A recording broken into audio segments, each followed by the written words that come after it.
Les amis, nous sommes ravis de vous retrouver en ce jour. Nous sommes ravis parce que nous avons apporté chez vous deux bonnes nouvelles. La première bonne nouvelle, c'est quoi? Nous lançons une formation en création et développement d'entreprise. À cet effet, nous vous lançons une invitation de participer massivement à cette formation. C'est bien, vous pouvez être loin ou à l'extérieur, ne pas être en contact physique avec nous. Mais vous avez la possibilité parce que nous allons entièrement enregistrer cette formation et la mettre à votre disposition en utilisant toutes les plateformes dont nous avons besoin. Ainsi, notre invitation sera quoi? Prenez le temps de bien suivre cette formation, tout son contenu, et aussi partager ou inviter vos amis pour qu'ils puissent bénéficier de ce contenu. La deuxième information, de quoi s'agit-il? Nous allons aborder aujourd'hui un thème très particulier. Nous allons parler de la fiscalité de vos activités. Pourquoi? Vous allez comprendre qu'est-ce qui nous motive afin qu'aujourd'hui nous puissions parler de la fiscalité ou encore de l'enregistrement tout carrément de votre activité que vous êtes en train de mener, n'importe où que vous vous trouvez, ou encore n'importe laquelle sera votre activité et quelle que soit sa taille. Vous avez le temps où vous devez encore vous enregistrer auprès de vos autorités fiscales.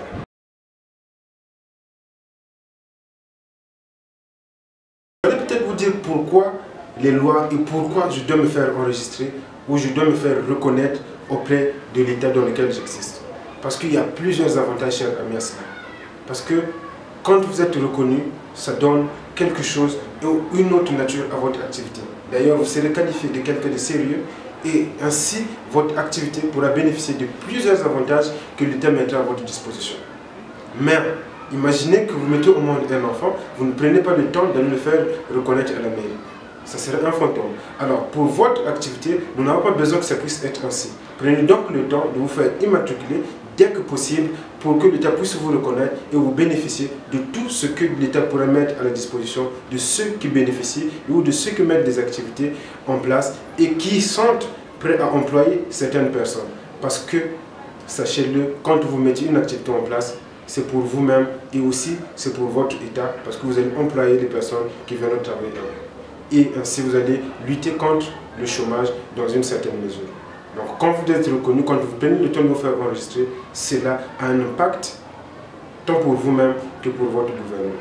Ainsi donc, nous allons parler plus de la fiscalité, d'où on peut partir, quels sont les avantages d'une fiscalité dans une entreprise et alors comment on peut faire pour mieux mettre cela en place.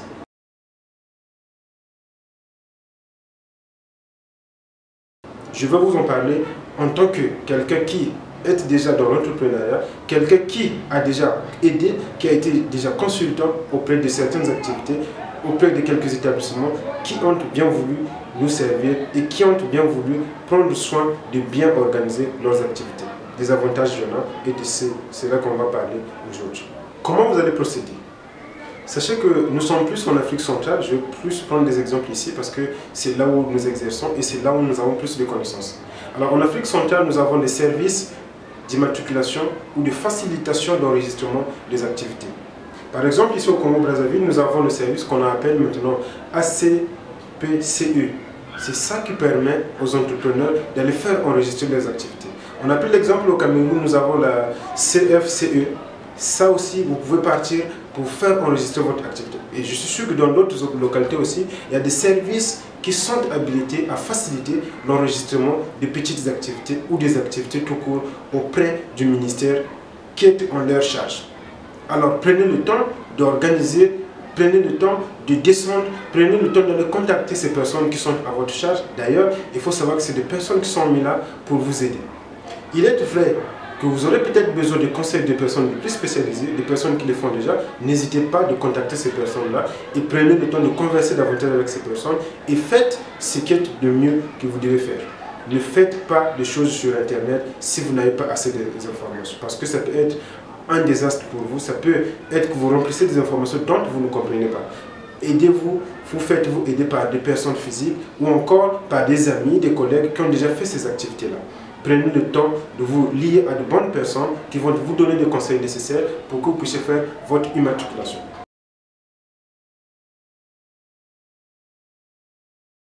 C'est vrai, quand on va s'immatriculer, on va vous donner des conseils sur le type de société qu'il faut créer. Prêtez attention à cela parce que cela peut emmener à la ruine de votre activité tout au début. choisissez quel type d'activité qu'il faut par rapport à l'activité que vous êtes en train de mener. Ne vous précipitez pas. Comme nous sommes dans la fiscalité, nous allons donc vous dire ces secrets. Le type d'activité que vous choisissez ou le type de société d'enregistrement que vous allez choisir, cela va enregistrer ou va faire germer des types d'impôts ou des types de fiscalité qu'il faudra appliquer à votre activité. Donc la société que vous choisissez a ce type de fiscalité qu'on va vous faire appliquer. Prenez le temps de bien choisir pour que vous puissiez pas ruiner votre entreprise tout au début.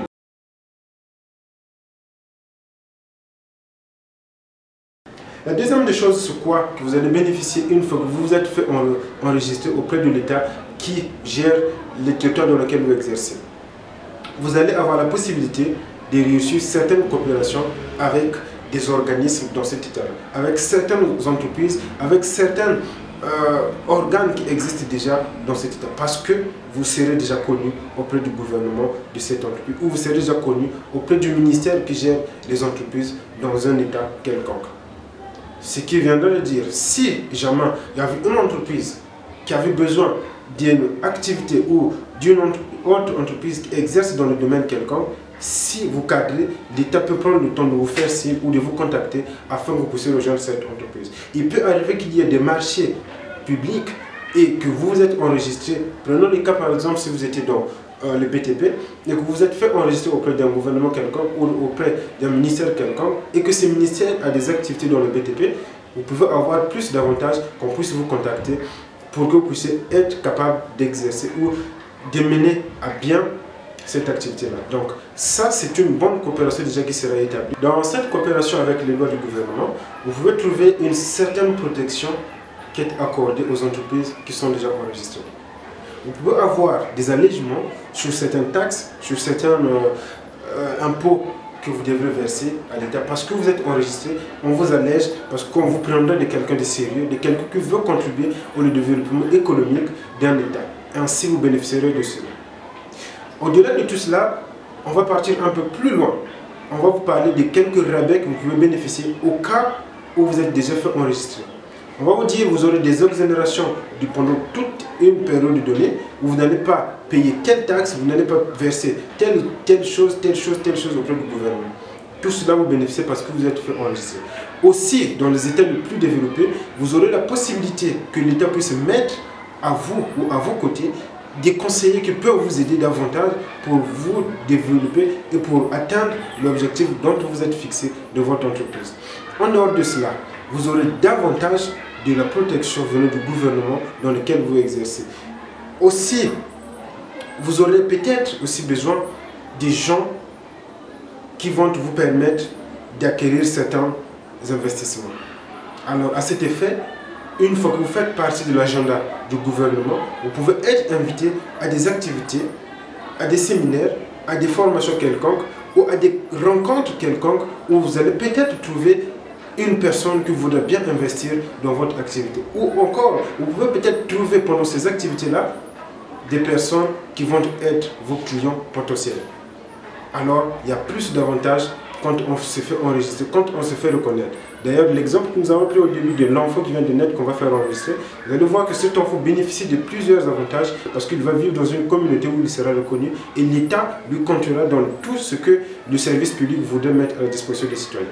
Prenez le temps une fois de plus de vous faire immatriculer, de vous faire enregistrer auprès de l'État dans lequel vous exercez ou vous menez votre activité afin que vous ne soyez pas qualifié d'un fantôme ou de quelqu'un de plus difficile à gérer ou encore de quelqu'un à qui on va faire taxer des choses que pourtant vous ne devez pas être capable de payer.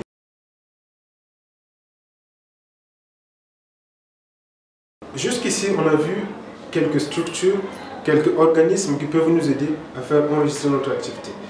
Nous avons aussi vu quels sont les bénéfices qu'on peut gagner une fois que notre activité est enregistrée. Alors en ce moment, on va voir comment ce que vous pouvez faire. Vous devez avoir des conseils qui peuvent vous accompagner. Vous pouvez avoir des cabinets qui seront là pour vous accompagner ou encore des personnes qui ont déjà une certaine maturité dans les activités qui peuvent vous dire écoutez, à tel niveau vous devez prendre telle direction, à tel niveau vous devez prendre telle direction et ici vous devez faire ci et cela. Cela va vous permettre de ne pas vous tromper, cela va vous permettre de ne pas payer les taxes que vous n'êtes pas censé payer, cela va vous permettre aussi de bénéficier d'autres avantages, d'autres rabais qui vont être inclus par rapport à votre type de société.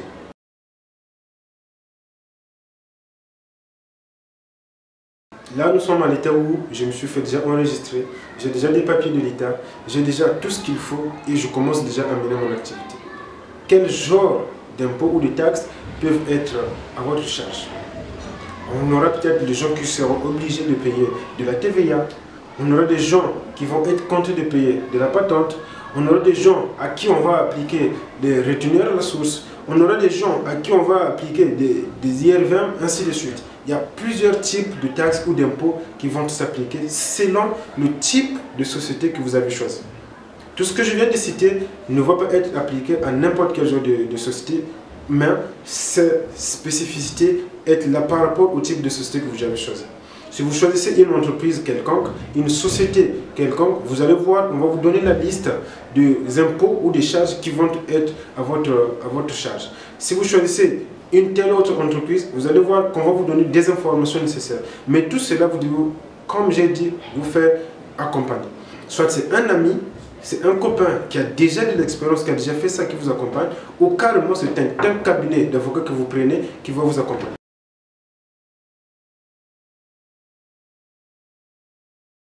Vous savez, des cabinets, parfois vous allez dire, ah ben les cabinets c'est cher, les experts c'est cher, mais il y a des petites structures comme des ONG qui sont là pour organiser des sociétés, qui sont là pour accompagner des entrepreneurs. Vous devez vous rapprocher de ces structures-là qui vont vous aider à avoir plus d'informations. Ne partez pas bredouille parce que ça peut être plus coûteux pour vous et ça peut vous prendre plus de la tête et peut-être encore, ce que nous ne souhaitons pas, ruiner votre activité. Une fois que vous avez tous ces conseils-là, ce qui va vous rester à faire, c'est quoi donc? Vous avez l'obligation de veiller quotidiennement à toutes les informations qui circulent tout autour une fois que vous avez lancé votre activité. Nous allons plus appeler ça de la veille juridique. Vous devez savoir si l'État dans lequel vous exercez votre activité a eu à prendre une loi qui peut s'appliquer à vous, a eu à mettre en place une loi fiscale par exemple, qui va changer ou qui va bouleverser le changement par rapport à tout ce qui était en avant. Vous devez veiller à tout cela. Et ce n'est pas n'importe qui le fera. Vous devez avoir le temps de vous abonner soit à des sites du gouvernement qui vont te donner ce genre d'informations, ou encore vous devez vous abonner à des sites quelconques, des ONG qui sont axés dans l'accompagnement des entrepreneurs. Vous devez aussi être abonné à des pages, parce qu'aujourd'hui, les réseaux sociaux, ça va de plus en plus. Vous devez donc être abonné à tout cela ou à des journaux encore pour acquérir de l'information. Et une fois que vous avez de l'information, prenez le temps de bien vérifier et de sonder pour que ça ne soit pas de fake news qui vont vous faire dilapider de l'argent. Prenez donc le temps d'acquérir une bonne information, de bien analyser et ainsi la mettre en exergue. Attention, une fois que vous êtes enregistré, la fiscalité, c'est des calendriers. Prenez donc le temps de bien suivre votre calendrier afin qu'il n'y ait pas des amendes, permettez l'expression, qui vont s'appliquer sur vous. Si vous avez une période donnée pour payer votre patente et que vous allez au-delà de cette période, il y aura des amendes qui vont s'ajouter. Et il y a des amendes qui sont parfois 100%, 10%, ainsi de suite. Ça peut vous être plus coûteux. Donc prenez le temps de mettre votre calendrier fiscal à un endroit plus accessible que vous allez suivre d'un moment à l'autre et ainsi de suite. Vous allez être en règle et être bien avec votre gouvernement dans lequel vous exercez. Nous allons le dire, si vous faites tout cela, vous allez être en bon terme avec votre gouvernement et au même moment, vous allez bénéficier des annonces, des publicités, des formations, des investissements ou peut-être des marchés dans ce gouvernement-là parce que vous serez quelqu'un de réglo avec lui. Ainsi donc, notre encouragement est que vous puissiez prendre le temps d'aller vous faire enregistrer, d'aller vous faire immatriculer tout en choisissant le type de société et ainsi de suite. Vous allez être en règle et vous bénéficierez de tout autre avantage.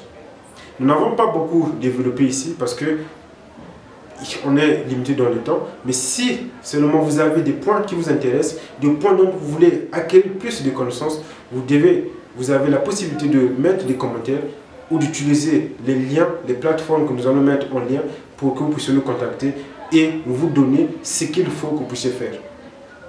Je vais juste aborder ces petits points. Quand vous êtes enregistré, vous avez maintenant des charges qui sont à vos côtés. Et certainement, ils vont venir. Et prenez le temps donc de mettre vos choses en règle, parfois de mettre en écrit, parce que cela devra vous protéger. Ainsi, nous avons terminé avec notre fiscalité, mais permettez que je puisse revenir avec la formation dont nous avons parlé au début.